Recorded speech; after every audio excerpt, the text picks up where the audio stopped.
अस्सलामुअलैकुम dear students. आज के लेक्चर में हम टेंशन इन द स्ट्रिंग और acceleration in the bodies attached with string का सेकंड केस जो है उसको डिस्कस करने जा रहे हैं। इससे पहले हमने केस जो डिस्कस किया था उसमें ये था कि both the bodies attached with strings were moving vertically, यानी दोनों अजसाम जो हैं वो अमूदन हरकत कर रहे थे। एक वर्टिकली डाउनवर्ड और दूसरा जो है वो वर्टिकली अपवर्ड मूव कर रहा था। आज के लेक्चर में जो बॉडीज़ हम मेंशन कर रहे हैं, डिस्कस कर रहे हैं, इनमें से एक बॉडी जो है वो वर्टिकली मूव करेगा और दूसरा बॉडी जो है दैट विल मूव हॉरिजॉन्टली। उस सूरत में दूरी में टेंशन का फार्मूला और उन बॉडीज़ में पैदा होने वाले एक्सेलरेशन का जो एक्सप्रेशन है उसकी डेरिवेशन हम करने जा रहे हैं।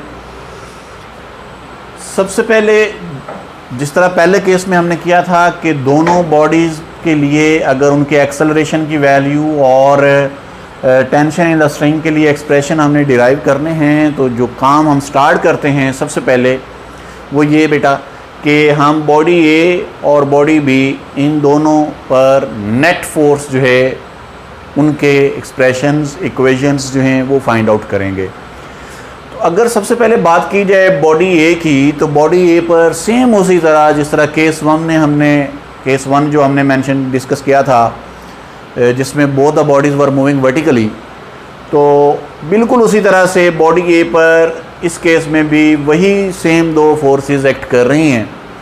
एक फोर्स जो है वो इस बॉडी का वेट है, W is equal to m1g that is acting vertically downward, और दूसरी फोर्स जो है that is tension in the string that is acting vertically upward.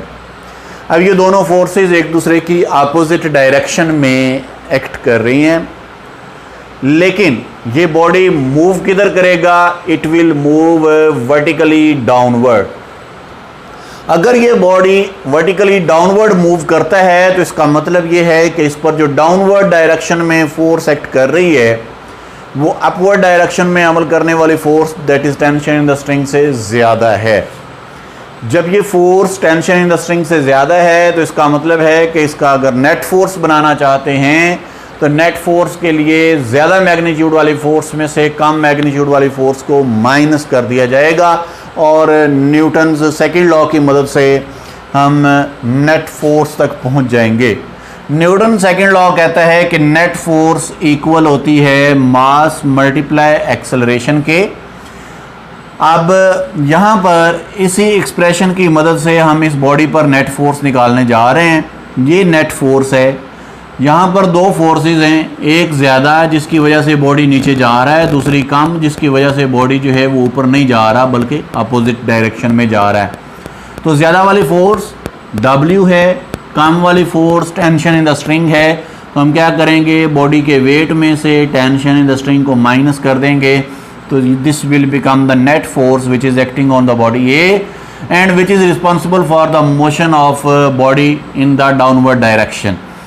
इसके बाद इक्वालिटी का साइन है, मास बॉडी का लिखेंगे, वो मास उसका m1 है और उसका एक्सेलरेशन लिखा जाएगा जिस एक्सेलरेशन के साथ ये बॉडी ए नीचे की तरफ आ रहा है, और वो एक्सेलरेशन ए ही है, यानी ए एक्सेलरेशन से बॉडी जो ए है it is moving vertically downward. तो इसको नंबर 1 देने के बजाय अगर हम W का जो इक्वालिटी साइन है उसको एक W को ख़त्म करना चाहें तो W की जगह हम m1g जो है वो रिप्लेस कर सकते हैं। तो m1g minus t is equal to m1a। ये हमारे पास नेट फोर्स की इक्वेशन बन गई बॉडी ए के लिए, जो सेम है फर्स्ट केस के साथ। जिस तरह फर्स्ट केस में बोथ बॉडीज वर्टिकली मूव कर रही थी, बिल्कुल उसी तरह वही इक्वेशन ये बनी थी बॉडी ए के लिए, और इस केस में भी बॉडी ए के लिए वही सेम इक्वेशन है। अब अगर हम बात करें बॉडी बी की, तो बॉडी बी पर नेट फोर्स जो है उसको कैलकुलेट करें। Net force on body B अगर देखी जाए तो बॉडी बी जो है इस पर 2 नहीं बल्कि 3 फोर्सेस एक्ट कर रही हैं। There are 3 forces acting on body B. Which are those 3 forces?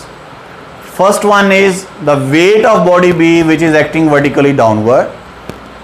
Weight of an object always acts vertically downward, और ये क्योंकि बॉडी बी जो है it is placed on the table surface, तो टेबल सरफेस पर पड़ा हुआ जो ऑब्जेक्ट होता है उसका वेट वर्टिकली डाउनवर्ड जब एक्ट करता है, तो जाहिर है न्यूटन थर्ड लॉ में भी हमने पढ़ा था कि वेट की अपोजिट डायरेक्शन में उस बॉडी पर एक फोर्स एक्ट कर रही होती है, that is reaction of the table surface. तो वेट के बिल्कुल इक्वल और अपोजिट डायरेक्शन में टेबल सरफेस का जो रिएक्शन है वो इस बॉडी बी पर एक्ट कर रहा है।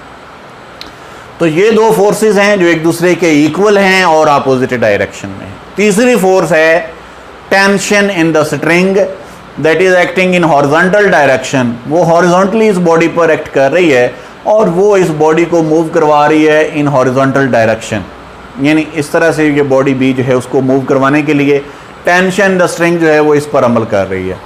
तो तीन फोर्सेस जो मैंने आपके सामने डिस्कस की, पहली force it's weight W is equal to m2g acting vertically downward, other force is reaction of the table surface which is acting vertically upward, ये दोनों फोर्सेस, और तीसरी फोर्स जो है that is tension in the string,